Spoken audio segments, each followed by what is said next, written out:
Matt Mahan.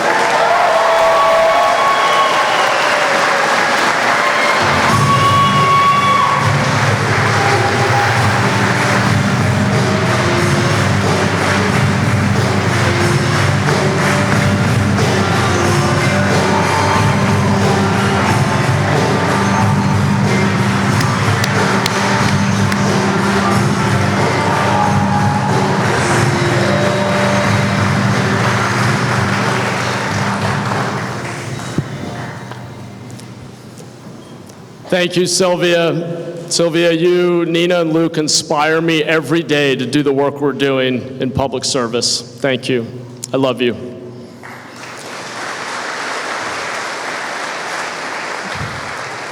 Thank you all for being here. Good afternoon. This is why we're here today. You are what this campaign is all about. Because people like Dan, Michelle, and Roadman need more than politics and promises. They need results. We need results.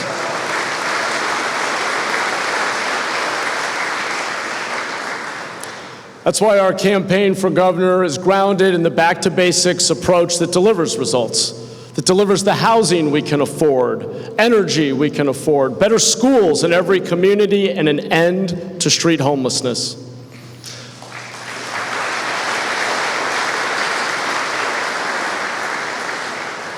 I'm standing before you today as a candidate for governor of California to fight for our state's progressive values with pragmatic solutions, just like we do here every day in San Jose.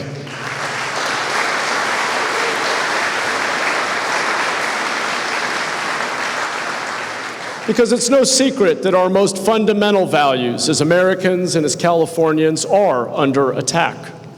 And here in California, we're standing strong and fighting back against anyone who seeks to undermine our way of life. And we are going to win. I believe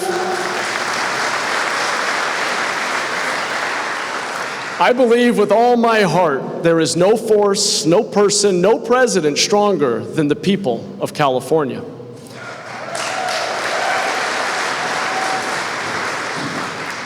The question is not if we fight back, the question is how.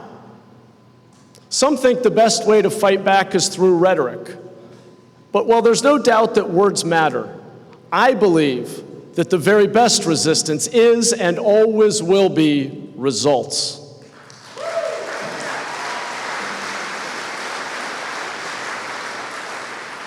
If we want to win this fight for our values, we need to fix California. And to do that, we need to hold ourselves accountable. To protect the state we love and the people we love, we need to show Washington and the world that California can deliver for everyone.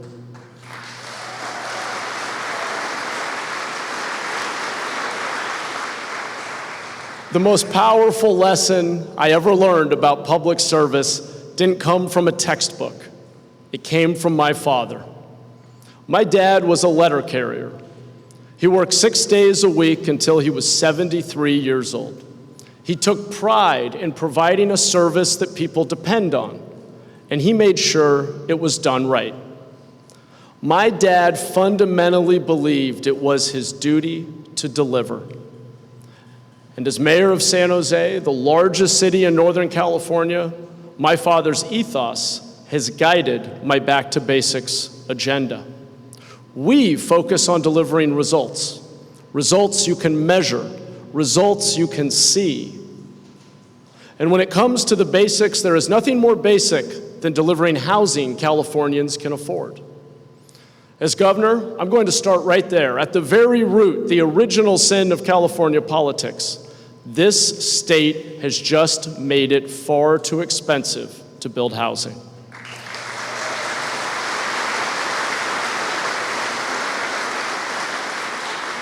With regulation after regulation, delay after delay, fee after fee, California has broken our housing market. It costs twice as much to build the same home in California as it does in Colorado, 3 times more than it does in Texas.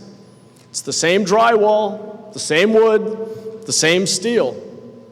What's different is the local fees, complicated building codes, and long delays. And I will cut them and keep cutting them until we're building the housing Californians can afford.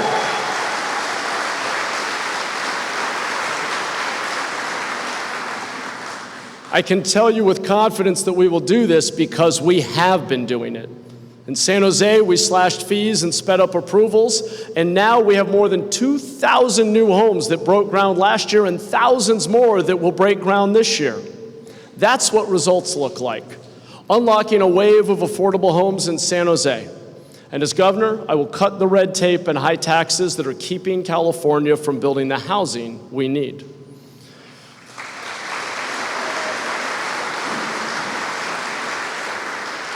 We're going to show that California can build housing again because the best resistance is results.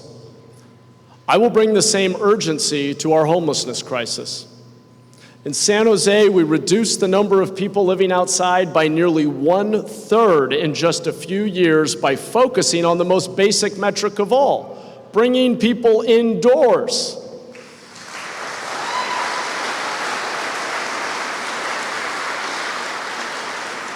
We've built safe emergency interim shelter faster than any city on the West Coast at a fraction of what we used to spend and what most cities still spend. And when that shelter is available, we require people to come indoors. When I'm governor,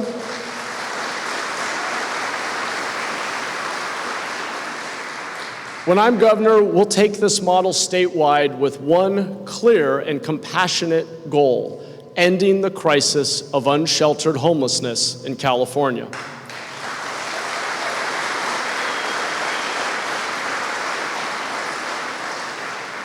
We're going to bring everyone indoors because the best resistance is results.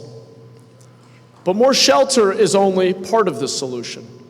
Shelter is a bridge that too many people still can't cross because they are trapped in a cycle of addiction or untreated mental illness.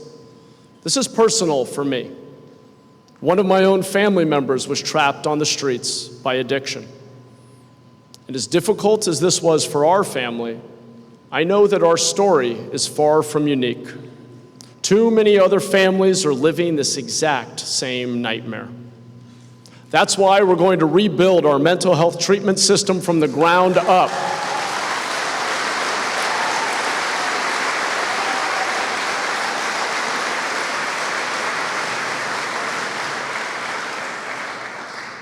And we will ensure that those who are a danger to themselves or to others get the treatment they so desperately need. That was the promise of Prop 1 and Prop 36, which I know so many of you campaigned so hard for. Because there's nothing progressive about standing by while our neighbors suffer and die on the streets.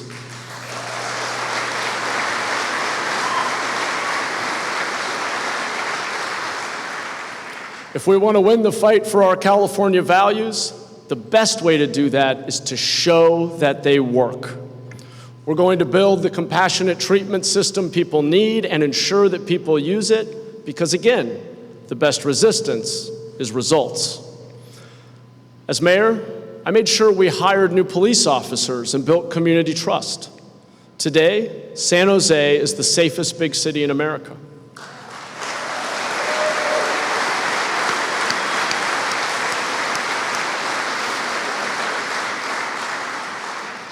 We've reduced crime by over 20%, and we are the only big city to solve 100% of homicides nearly 4 years running.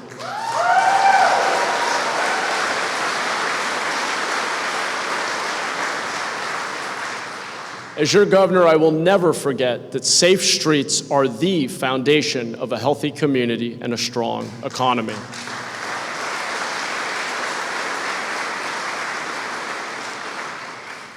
When our president attacks California, threatens to send troops into our cities, sends masked officers to terrorize communities, the next governor is going to need to lead the resistance. And that's what we've done in San Jose. We've restricted the use of masks in law enforcement. We've banned ICE from commandeering libraries and public spaces. And we've sued to protect our civil liberties. I will lead the fight for our values, but never forget that we must fix our problems in California. Look, I'm a pragmatist. Our state is so big and the challenges of this moment so broad that we can't tackle them all at once. Being a mayor teaches you that you have to set priorities if you want to get results. We must get the basics right. And there's nothing more basic than creating good jobs, lifting people into the middle class, and ensuring they stay there. Here in San Jose, we stand up for the middle class every day. We pushed back on sky-high energy costs by forcing PG&E to commit $1.5 billion to modernize our local grid and making sure new tech and data centers are paying these costs, not working families.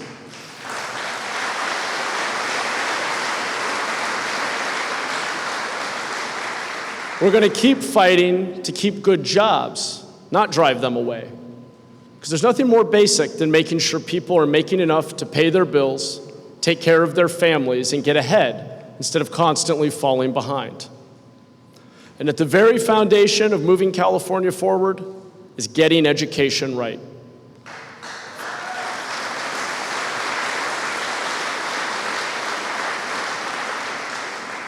For me, this is also personal. My mom was a teacher, and I attended local schools in Watsonville through elementary and middle school. But when it was time for high school, our local school had a higher dropout rate than graduation rate. So my parents encouraged me to apply for a scholarship to a wonderful Jesuit high school in the heart of what will always be my favorite city in the world. I got in, and Bellarmine gave me the opportunity to work on the grounds crew all summer to pay off my tuition. I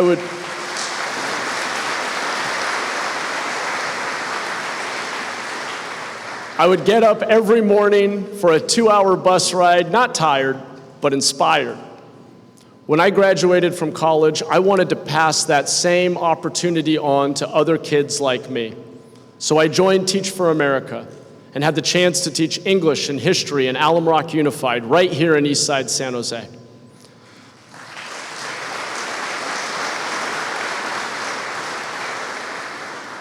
It was an amazing experience that gave me the chance to get to know some of the greatest kids you'll ever meet from all walks of life and to give back to a city that had given me so much.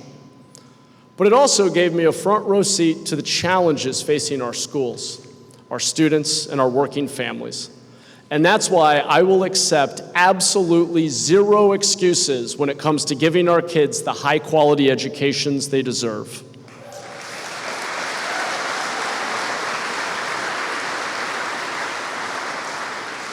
Right now, a black child in Mississippi is 2.5 times more likely to read at grade level than a peer in California, even though Mississippi spends dramatically less per pupil. In fact, half of the children in our public school system in California cannot read at grade level. This is an injustice to these children. We are robbing them and our entire state of a brighter future. As governor, I will not let this stand.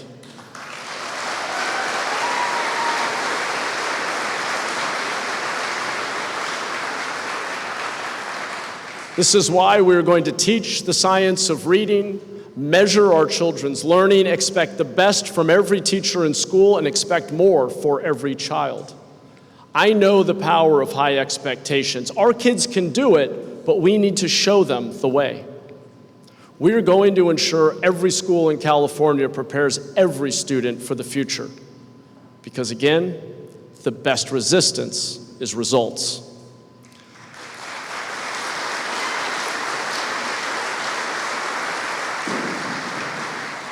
And we can do this without making California even more expensive. If you follow the news at all, you keep hearing a lot of talk about affordability. But then in the next breath, and without a hint of self-awareness, a lot of the same people preaching affordability talk about raising taxes as the answer to every problem. When you grow up in a neighborhood where most families live paycheck to paycheck, it forms your values and shapes your priorities. I know what it's like to see your folks debate how to pay the mortgage, the medical bills, the cost of car repairs, and everything else a family needs. But this isn't just the story of my youth. It's a story we're seeing play out at kitchen tables across California right now. Too many families are struggling because California is just too expensive.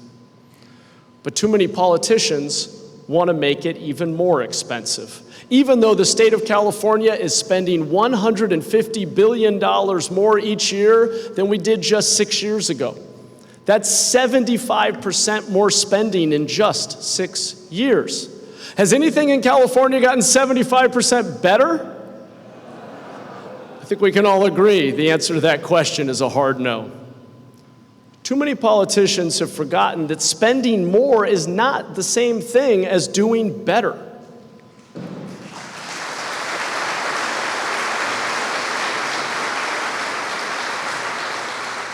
It's time to demand that our government do better before we ask you to give more.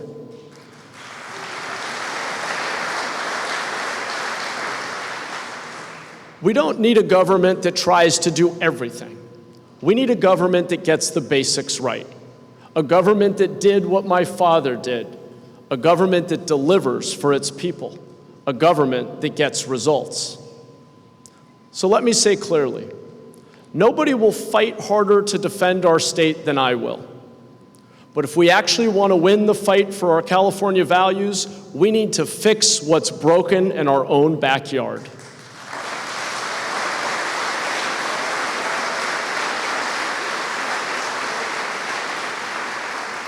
Sadly, the best ammunition we've given to those who would divide us, instill fear, and harm our most vulnerable neighbors has been our failure to fix our problems.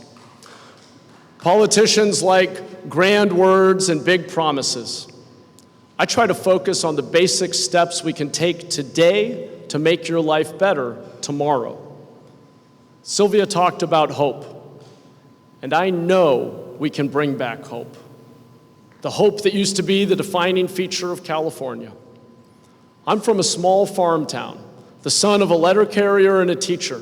But because I was a Californian, I always knew that I could write my own story. And now we need to write the next chapter in the California story.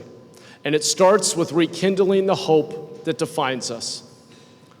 For me, that's what Back to Basics is all about, bringing back hope.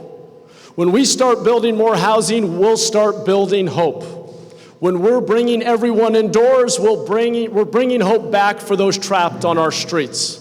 When we make sure people can pay their bills at the end of the month, we give them hope for the months and years ahead. And when every kid has a fighting chance in a great school, every family can have hope for a better future.